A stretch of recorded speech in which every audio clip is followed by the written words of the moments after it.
sudah di segmen terakhir pemirsa, tapi mungkin masih ada kesempatan dulu sebelum closing statement untuk memberikan tanggapan tadi terhadap penelpon yang terakhir. Silakan dari Bang Doli dulu. Iya, saya kira fenomena tadi yang terakhir ya, ini saya kira fenomena umum yang terjadi di masyarakat kita. Itu menegaskan apa tadi yang saya khawatirkan terhadap masyarakat kita ya. Sekarang. Jadi itu satu sisi ya pernyataan kita apresiasi jujur gitu ya. Tetapi itu membahayakan. Miris jadinya ya, sebenarnya. Membahayakan terhadap pembangunan politik, demokrasi dan bangsa, moral kita sebagai bangsa gitu ya. Jadi bayangkan orang sekarang sudah nggak malu-malu lagi ya, permisif tentang politik dikaitkan dengan uang gitu kan. Nah, saya kira memang itu yang saya katakan PR kita semua.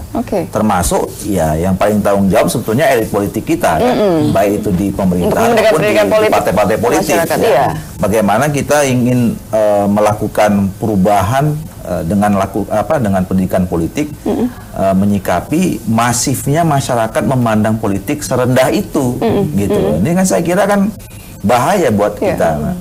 Jadi saya kira memang nggak boleh main-main lagi ya kita di elit-elit politik ini, dan ya insya Allah kita di Partai Golkar punya tekad lah untuk juga memperbaiki hal-hal yang ada target mungkin 2019? Ya, saya kira ini kan perubahannya pasti nggak bisa begitu cepat ya, membalikkan seperti telapak tangan, tapi harus gradual. Ya, yang kita harus lakukan adalah bagaimana mempersiapkan kader-kader kita yang menjadi calon tadi itu betul-betul dia mempunyai kemampuan di dalam dirinya, ya. Jadi kita harus menempatkan orang-orang yang bukan lagi hanya mengedepankan kekuatan uang untuk menjadikan dirinya gitu, tetapi juga mempunyai kapasitas pribadi yang bisa meyakinkan masyarakat bahwa betul-betul dia ini mampu menjadi wakil rakyat gitu. Itu saya kira yang harus kita awali di partai. Ya, kita juga penelpon terakhir dari Pak Hasan, kalau kami melihat itu sebuah keputusasaan gitu, melihat situasi politik di Indonesia seolah-olah sudah nggak bisa diperbaiki, karena memang fakta di lapangan, meskipun dengan bahasa yang beragam, ya intinya money politik itu ada. Meskipun tidak terima uang, contoh tidak terima uang, tetapi terima barang misalnya. Sami mawon. Saya siap mendukung Bapak, mendukung partai Bapak misalnya, tapi tolong jalan kami ini becek misalnya kalau hujan lah. Itu masih mending, halus gitu. Ada kerja politik, ada sumbangsi kepada masyarakat yang dimanfaatkan secara bersama-sama untuk kepentingan masyarakat. Tetapi ada juga dengan, kalau kita bahasanya pelaku-pelaku politik di lapangan itu justru lebih lihai dari kami yang ada di Jakarta ini, bagaimana memainkan peran-peran politik dia di masyarakat. Ya istilahnya apa? Ya makelar-makelar lah, di bawah itu banyak. Dan ini sudah mulai misalkan ketika pilkada, itu banyak Pak, kami dari kelompok ini sekian ini kan begitu, itu sudah muncul. Maka tantangan bagi P3, meskipun dari survei LSI kita terancam tidak lolos parliamentary threshold, tapi kami masih punya keyakinan ketika melihat data dari LSI itu masih ada sekian banyak responden yang belum menentukan pilihan.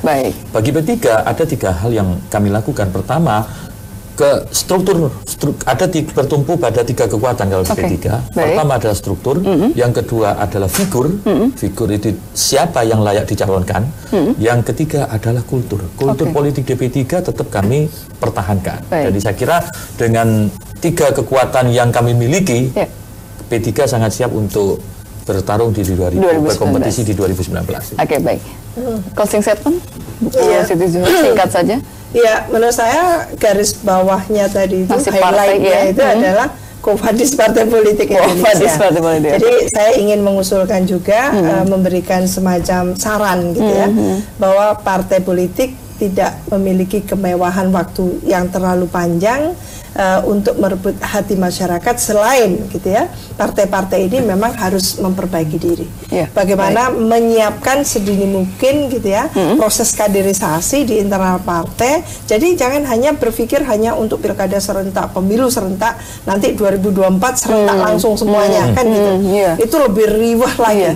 Kalau di sini tidak disiapkan gitu ya, bagaimana kaderisasi berikut kader dan sebagainya, menurut saya ini akan kesulitan, kerumitan yang akan datang itu akan dihadapi kembali. Jadi selalu tiba pilkada, tiba akal, gitu ya. Tiba pemilu, tiba akal, bingung sendiri. Lalu perencanaannya harusnya matang sebenarnya. Ya, jadi menurut saya membangun partai politik di Indonesia adalah standarnya, gitu ya. Ini bagaimana membuat menjadikan partai itu aset negara dengan mendapatkan katakan dana dari negara. Kita sangat setuju supaya nanti dananya dinaikkan.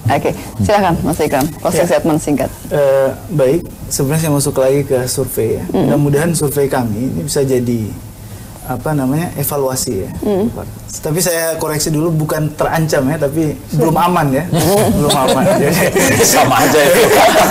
Beda bahasa ya, diperhaluskan, diperhalus. Dan mudah-mudahan ya ke depan visi politik ya yang kemudian dijual oleh partai ya, yang betul-betul kita lihat mempertimbangkan ya apa yang menjadi kebutuhannya. Yang itu bisa kami bantu juga lewat survei-survei kami. Nah, sebelumnya Mbak Siti Zuhro sempat ada kecurigaan dengan survei karena kami mau bilang secara langsung tidak kecurigaan bertanya bahwa kami tidak di hire oleh parpol politik karena kita bekerja sama dengan Demokrat ya, kita dengan Gerindra hubungan baik, dengan Golkar hubungan baik, bahkan survei-survei mereka kita masih handle. Jadi mempertaruhkan kredibilitas betul ya. Nah, kita hanya ingin menyajikan data seobjektif mungkin ya, seakurat mungkin, tinggal publik yang menilai, tinggal pemangku kepentingan yang menilai. Mungkin itu, terima kasih. Survei bisa menambahkan sedikit ya. Jadi ada solusi lah. Tidak hanya ini partai terancam dan sebagainya, tidak, tapi bagaimana memberikan satu katakan saran agar partai memperbaiki lah. Ada sarannya ya. Baik. Itu ditunggu pasti hasil surveinya. Terima kasih Mas Ikram, Prof Siti, terima kasih Mas Baiduri dan juga Bang Doli. Terima kasih pemirsa, terima kasih atas kebersamaan Anda di Saling Silang. Saya Lulu Miati diri, sampai jumpa.